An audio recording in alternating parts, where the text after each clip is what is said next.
என் அன்பு குழந்தையே, இன்று நரசிம்மர் உனக்கு குறி சொல்ல வந்திருக்கின்றேன். ஆம் என் தங்க பிள்ளையே, என் வாழ்க்கையில் என்னத்தான் நடக்கப் போகிறது, எனக்கு என்னத்தான் கிடக்கப் போகிறது, என் வாழ்க்கையில் எனக்கு ஒரு தெளிவில்லாமல் நான் இருக்கின்றேன் என்று என்னிடத்தில் கேட்டதால் இந்த நரசிம்மர் உனக்கு குறி சொல்ல வந்திருக்கின்றேன். இதை கேட்கும் முன்பு நான் உனக்கு சில உத்தரவுகளை கொடுக்கின்றேன். ஏனென்றால் இதை நீ குறையாக கேட்டால் இந்த அப்பா சொல்வது உனக்கு புரியாது, அதுபோல உனக்கு நடக்கவும் செய்யாது. என் வாக்கினை நீ கேட்க தொடங்கும் முன்பு அப்பா என் வாழ்க்கையை பற்றி சொல்லுங்கள் என்று கண்களை மூடித்தான் நீ கேட்க வேண்டும். சத்தமான இடத்தில் இந்த வாக்கினை நீ கேட்க கூடாது. அமைதியாக உட்கார்ந்து இந்த வாக்கினை நீ கேட்க வேண்டும்.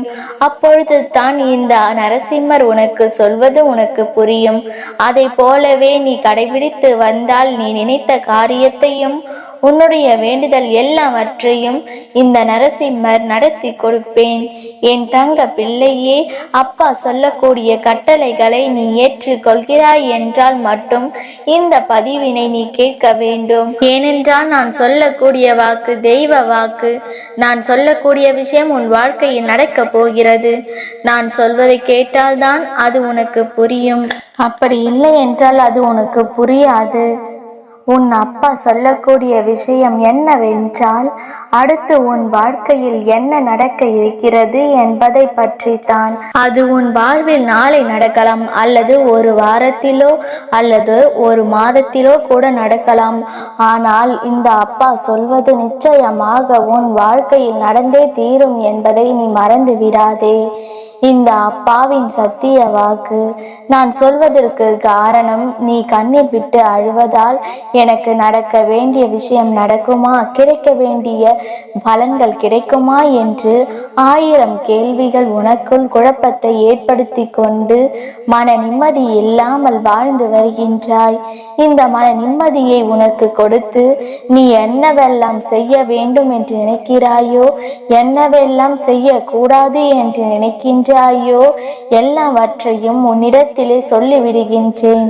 அதுபோல இந்த பதிவினை நீ கேட்கிறாய் என்றால் உனக்கு நல்ல நேரம் தொடங்கிவிட்டது என்று தான் அர்த்தம். உன் வாழ்க்கையில் நல்ல நேரம் தொடங்கிவிட்டது என தெரிந்து கொள்ள வேண்டுமானால் இந்த நேரம் என் வாக்கினை நீ கேட்க தொடங்கி இருப்பாய்.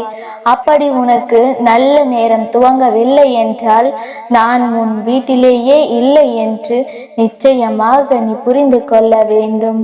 அப்படி இருக்கக்கூட சூழ்நிலையில் உன்னால் எந்த ஒரு விஷயத்தையும் முழுமையாக செய்ய முடியாது. இதையெல்லாம் இந்த வாக்கின் மூலமாக உனக்கு தெளிவாக சொல்லிவிடுகின்றேன். இதோ அப்பா உனக்கான விஷயத்தை சொல்கிறேன் கேள். சில விஷயங்களில் நீ ஆழமாக யோசிக்கிறாய், ஏமாறுகிறாய், பயம் கொள்கிறாய். அதே போல மற்றவர்களுக்காக, அதுவும் உன் பேச்சை கேட்காமல் உன் வார்த்தைகளுக்கு கடுகளவு கூட மதிப்பு கொடுக்காமல் இருப்பவர்களுக்கு கூட நீ அழுவதை எல்லாம் சுத்தமாக நிறுத்தி கொள்ள வேண்டும். ஏனென்றால் உன் அப்பாவிற்கு எனக்கு பிடிக்கவில்லை. ஒருவர் ஏமாற்றுகிறார், ஒருவர் துரோகம் செய்கிறார் என்றால் அதனால்தான் அவர்களை எல்லாம் உன்னிடத்திலே நான் காட்டி கொடுத்தேன். இவர்கள் எல்லாம் எப்படிப்பட்டவர்கள் என்று. ஆனால் நீ என்ன செய்கிறாய்? ஏமாற்றுபவர்களுக்கும் துரோகம் செய்பவர்களுக்கும் உன் வாழ்க்கையில் இப்படி நடந்து விட்டதே, எனக்கு இப்படி செய்து விட்டார்களே என்று அதையே நினைத்து அழுகின்றாய். என் குழந்தையே, அதை நினைத்து எதற்காக நீ வருத்தம் கொள்கிறாய்? அவர்கள் உன் வாழ்க்கையில் இருக்கக்கூடாது என்று தான் அவர்களை விரட்டிவிட்டேன்.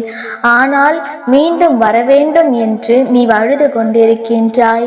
இப்பொழுது ஒரு கஷ்டத்தில் இருந்து உன்னை காப்பாற்றுகிறேன் என்று வைத்துக்கொள். அந்த கஷ்டத்தையே நீ நினைத்து நினைத்து அழுவாயா? அதைத்தான் இப்பொழுது நீ செய்து கொண்டிருக்கின்றாய். உனக்கு என் மீது நம்பிக்கை இருந்தால் கண்ணீர் ஒருபோதும் வராது. காரணம் என்ன தெரியுமா? ஒரு விஷயம் நம் அப்பா நமக்கு செய்தார் என்றால் அது நன்மையாகத்தான் இருக்கும். இருக்கும் என்று நீ நம்ப வேண்டும். எனக்கு என் வாழ்க்கையில் நல்ல விஷயங்கள் எனக்கு என் அப்பா செய்ய வந்திருக்கிறார்கள். அப்படி இருக்கும் பொழுது எப்படி எனக்கு கெட்டது எனக்கு நடந்த விஷயங்கள் எப்பொழுது வேண்டுமானால் கஷ்டத்தை கொடுத்திருக்கலாம். ஆனால் இதுதான் என் எதிர்காலத்திற்கு நல்லது என்று நீ புரிந்திருக்க வேண்டாமா? உன் அப்பா உன் வாழ்க்கையில் வந்த பிறகு உனக்கு எப்படி கெட்டது நடக்கும், கெட்ட மனிதர்கள் எப்படி உன் வாழ்க்கையில் இருப்பார்கள் என்று கொஞ்சமாவது நீ சிந்தித்து பார்க்க வேண்டாமா? உன் வாழ்க்கையில் அனைத்துமே இழந்துவிட்ட பிறகு உன் உறவு உன்னிடத்திலே பேசவில்லை, உன் உறவு உன்னை விட்டு பிரிந்து விட்டது என்று கூறுகிறாய் அல்லவா? ஏன் விலகிவிட்டது? உனக்கு துரோகம் செய்தார்கள், ஏமாற்றினார்கள், கஷ்டத்தை கொடுத்தார்கள், வஞ்சகத்தை செய்தார்கள். அவர்களைத்தானே உன்னிடத்தில் இருந்து விலக்கி வைத்திருக்கின்றேன். ஆனால் நீயோ எனக்கு உறவு என்று ஏமாற்றக்கூடிய நபரை கேட்டுக்கொண்டு அழுது கொண்டிருக்கின்றாய். என் அன்பு பிள்ளையே, ஏமாற்றக்கூடிய நபர் உன் வாழ்க்கையில் வந்தால் கடுகளவு கூட சந்தோஷம் கிடைக்காது. வாழ்க்கை முழுவதும் அவர்களுக்கு நீ அடிமையாகத்தான் வாழ வேண்டும். அடிமையாக வாழக்கூடிய என் பிள்ளைகள் வீட்டில் இந்த அப்பா ஒருபொழுதும் இருக்க மாட்டேன் என்பதை நீ மறந்து விடாதே. அதைத்தான் உன்னிடத்திலே தெளிவாக சொல்லி புரிய வைத்து கொண்டிருக்கின்றேன். என் அன்பு குழந்தையே, அடுத்தவர்களிடம் கையேந்துபவர்களுக்கு இந்த வாழ்க்கையை நீ வாழக்கூடாது என்பது தான் இந்த அப்பாவின் ஆசை. எப்பொழுதும் அந்த அப்பாவின் பிள்ளைகள் எப்படி இருக்க வேண்டும் தெரியுமா? எதை இழந்தாலும், எந்த நிலை வந்தாலும், உயிரே போகக்கூடிய சூழ்நிலைகள் வந்தாலும் நம் அப்பா நம்மளை மீட்டெடுப்பார் என்ற தைரியத்தை உனக்குள் வைத்திருக்க வேண்டும்.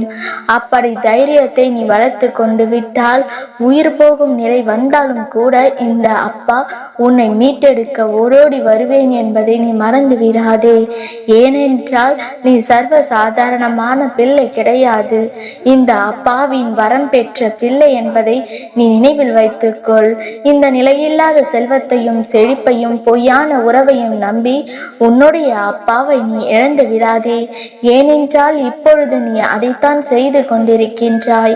உனக்கு நான் பலமுறை சொல்லி இருக்கின்றேன், நீ எப்பொழுதும் அழுக வேண்டாம். தங்க பிள்ளையே, பொய்யான உறவு எது, ஒரு நல்ல உறவு எது, நல்லவர்கள் யார், கெட்டவர்கள் யார் என்று உன்னிடத்திலே ஏற்கனவே எச்சரிக்கைகளையும் கொடுத்து அடையாளம் காட்டி கொடுத்தேன். அது மட்டுமல்ல, உனக்கு பிரச்சனைகளில் இருந்தும் துரோகங்களை செய்பவர்களிடம் இருந்தும் எப்படி நீ நடந்து கொள்ள வேண்டும், எப்படி இனி நீ ஏமாறாமல் கவனமாக இருக்க வேண்டும் என்று உன்னிடத்திலே ஏற்கனவே நான் எல்லா விஷயத்தையும் சொல்லிவிட்டேன் அல்லவா? அதனால் நீ கவனமாக இரு.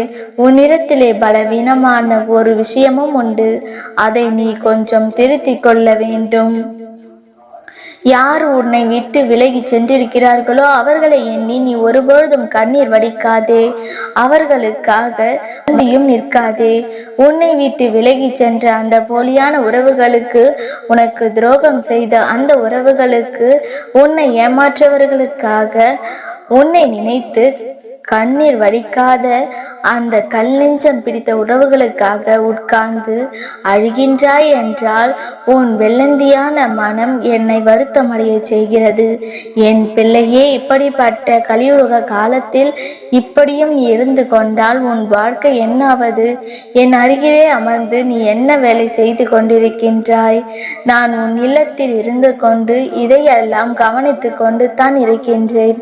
அதனால் இனியும் இதையெல்லாம் புரிந்து கொள்ளாமல் ஏமாற்றக்கூடிய உறவு, துரோகம் செய்யக்கூடிய உறவு, அடுத்தவர் மீது விருப்பம் கொண்ட உறவு, உனக்கு உன் வார்த்தையை ஒரு கடுகளவு கூட நினைக்காத உறவுகளை எல்லாம் நீ தேடி கொண்டிருக்காதே.